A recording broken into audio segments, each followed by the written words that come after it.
Greetings, fellow citizens of Disneyland. Brickey here. Today's adventure, another Disneyland design deep dive where we're going to look at more of the detailing in Fantasy Springs coming soon to Tokyo Disney Sea. This is episode number 2 in the series where I take the Disney concept art and modeling and break it down to you so that you can understand the tricks and the tools that Walt Disney Imagineering uses to design the magic. On episode 1, we broke down the 3 levels of storytelling that Disney puts into all of their concept artwork, how forced perspective stair steps detailing to make rockwork seem taller than what it is, and how this model might reveal some of the tricks that will be used to expand Disney's California adventure if the Disneyland Ford study gets approved. And lastly, we talked about how Disney Parks trailways lead us on a path that our minds perceive as adventure. With that recap out of the way, let's start today's adventure looking at this concept art of Arendelle. This is a masterful piece. Let's first break down the 3 steps of storytelling. As you can see, I've taken the gazebo over to the left and this building that is way blown out on our right. That is our look around point. That is layer number 1, and masterfully done with 2 different perspectives and 2 different heights. This is a serious piece of concept artwork, and I'm so happy to explain to you why it's so successful. Now I've highlighted our subject matter in yellow. This artwork is about that building. That is our focal point. That's what we're supposed to see. But the excitement of looking around both the gazebo and the blown out street on the right, that takes our eyes straight over to the subject matter. But after our eye had to make a decision, the left and the right, this is not what we're here for. We just spent 2 seconds too long making a relationship with this artwork, which is what successful concept art does. It makes you fall in love with the concept of whatever's trying to get approved or to get built. Then our final layer that I've blued out, that's our infinity layer, showing us the rock work off into the distance, making us feel like this universe that we're in, it goes on forever. Alongside first-rate composition, we will also find a master's work in perspective. Perspective number 1, look at the size of the people over on the right, look at the size of the people on the far left. Do you see the 2 yellow guides that I've put on there? How it works its way down, scaling down our frame of reference of height. We all know that the average American is somewhere around 5.5 to 6 feet tall. When that scales down, that creates height that scales all the buildings around these folks up.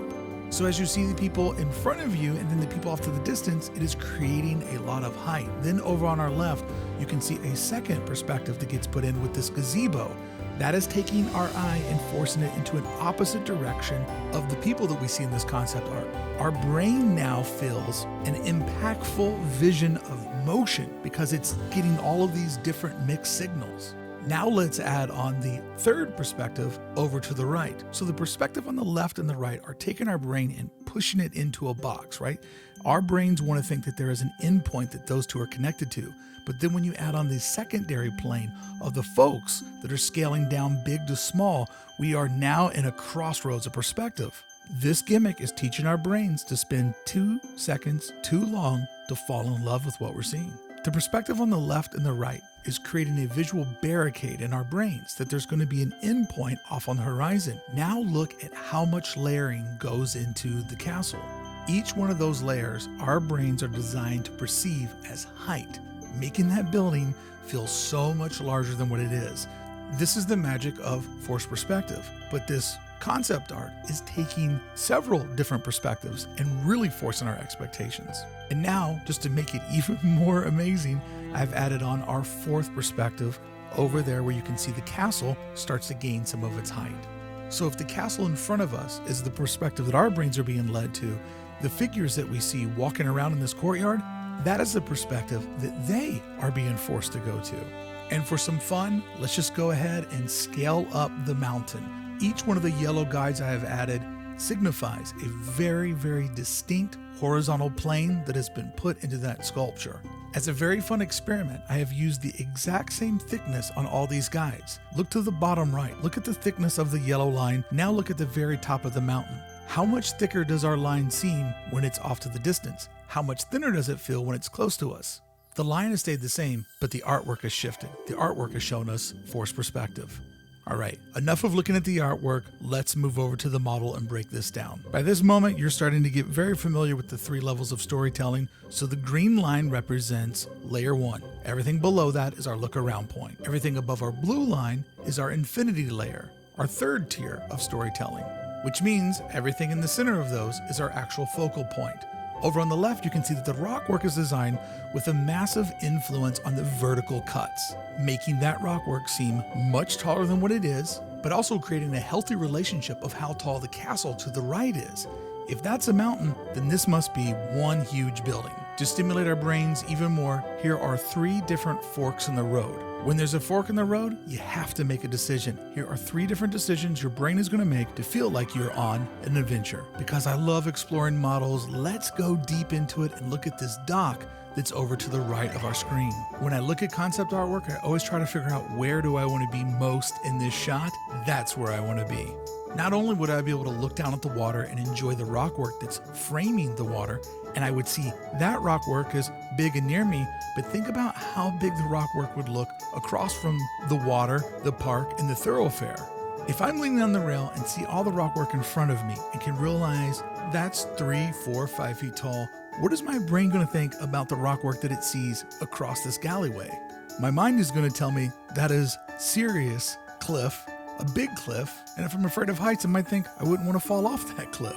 And if I move my head over a little bit to the right, I'm now going to have these various look-around points, such as the turret that I just highlighted for you, which is going to frame up the view that I see looking up to the big snow-capped mountain, but also tell my mind, wow, if that's a castle, if that's a rock wall, just imagine how tall the mountain is. 3 levels of storytelling that my mind will perceive as an epic landscape, unlike any I've ever seen before, and allowing me to not even to have to think about the buildings that are beneath it.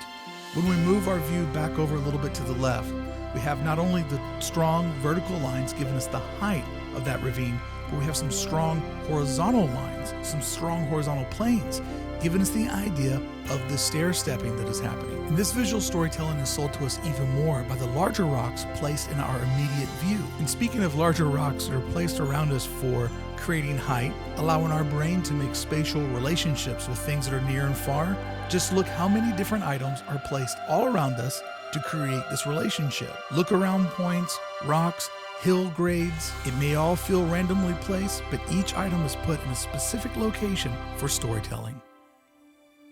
All right, let's move in deeper and see what else we can explore.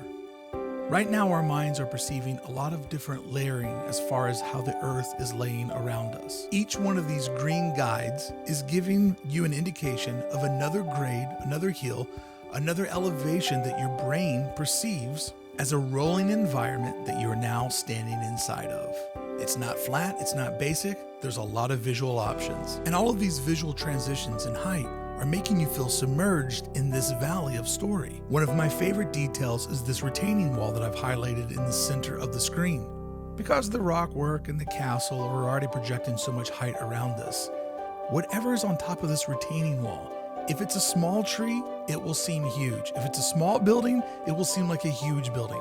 This stage has been set to where our brain will perceive that whatever is up there is very far away, even though it's probably only a few stories up in the air. And then once again, let's go up further on that retaining wall and let's look at whatever little structure we have up there. Because the frame around this area is so convincing, 5 feet will feel like 50 feet. Because everything that is in your nearest vicinity has done such a good job of visual storytelling, anything up here feels like it is far gone. And just to add in the adventure that you're feeling, 3 paths leading to the exact same spot. So when you're standing there, you'll probably feel a very familiar feeling when you're at a Disney park that you've never been to before or that many times. Where do we go next?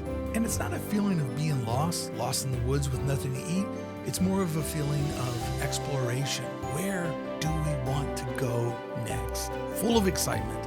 And here I've framed out 2 different visual end goals or destinations that, depending on which one of these shadow people you are, would be the thing that would lure you in to go deeper, to keep exploring Fantasy Springs, and feel like you're walking around in the world of Arendelle. And just like our little shadow friends, our adventure moves on to another shot of this model, where we find 4 paths all taking us to the exact same destination. Now, this will help with people flow. That's a big part of what Imagineering does.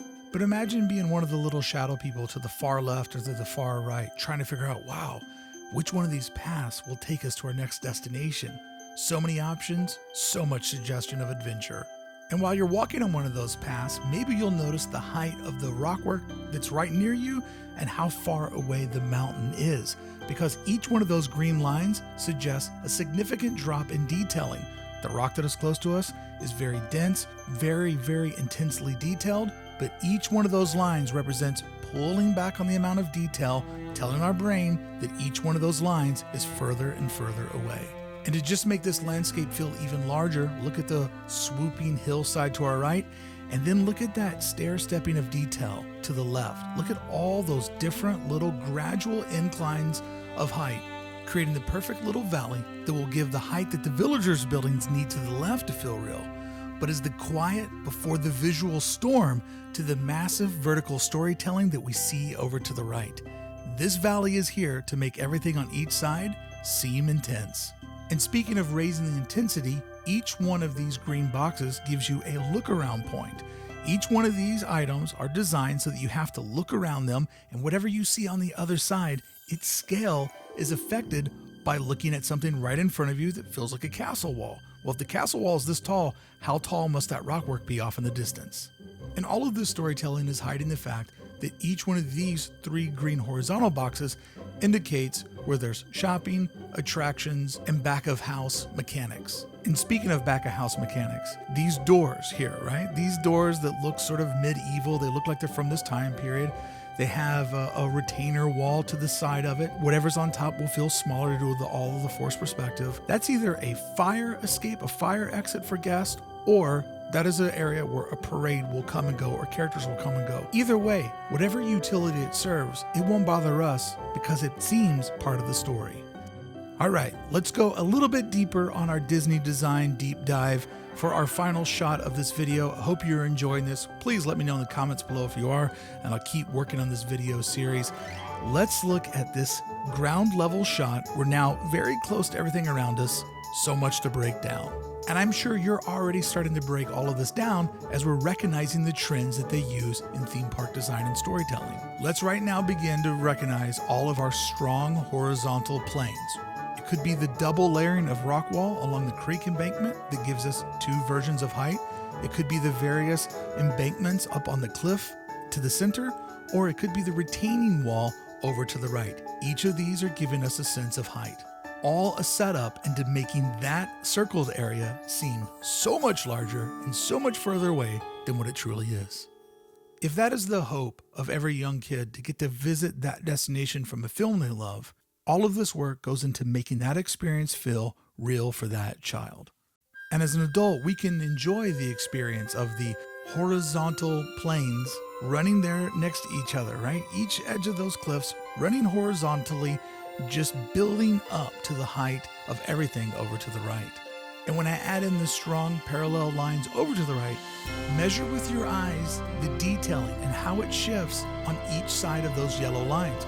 Also, how thick do the yellow lines in the center feel versus the ones on the edge? Our guides don't change, the model does.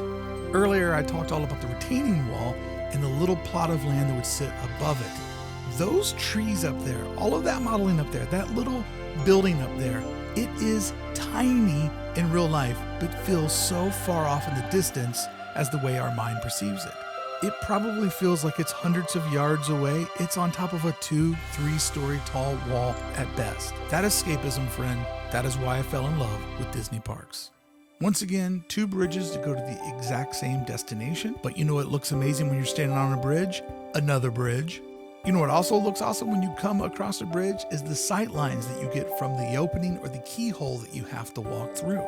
We have 4 different paths leading in this area, creating amazing different views from whichever side of this wall that you're standing on. We have an emergency exit or parade route to the left. We have a retaining wall over to the right.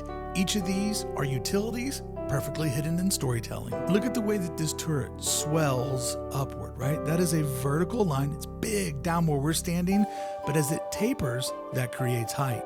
Now let's do a reverse taper of a triangle.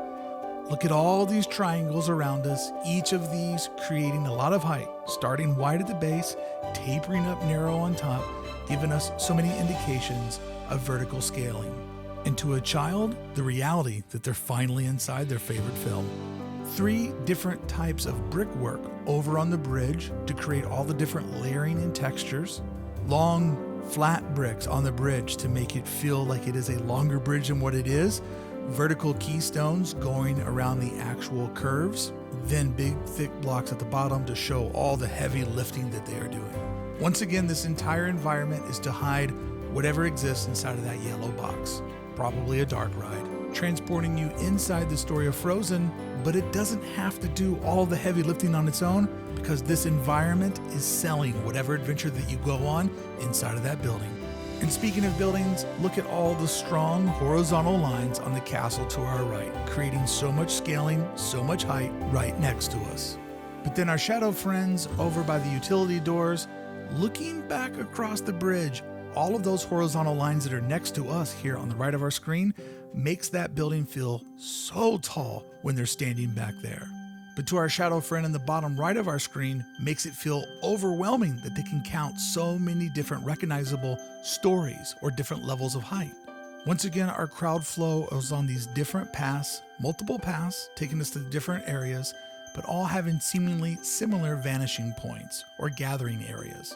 And when you take the way that the earth is graded around us, low level of the water, higher area of the banks, mid-tier of the pass that we're on, going up to a little bit of elevation on the grassy knoll there, a little bit more elevation above the utility doors, and then the massive scaling when we get above the retainer wall, and even more so when we get up to the actual rock work. Keep in mind, the guides stay the same. It's the artwork, it's the model that's changing. And put in the middle of this valley of storytelling, we have these turrets and this wall, simply to divide the space, to make it feel like 2 spaces instead of 1, to push us in between the different height restrictions and to create these look-arounds. So whether you're looking at the castle or the rock work or the mountain, everything seems big with this object to give us a juxtaposition of height. The Disney theme park storytelling is all about you creating relationships with everything in your environment. Friends, I hope you have enjoyed episode 2 of breaking down the Fantasy Spring models. I hope this is going to allow you to see so much more when you make your way back out to the parks next time. If you enjoyed this video, please give it a thumbs up, leave a comment, and if you're new here, subscribe to the channel. I always go live when I'm out at the park, and I always love to take you with me. So friends, until the next time I see you standing on a bridge while I'm standing on a bridge inside of a Disney park, I'll see you back here on the channel with more Disneyland news. Thank you so much for watching, and thank you so much to Club1313.com for making today's video possible.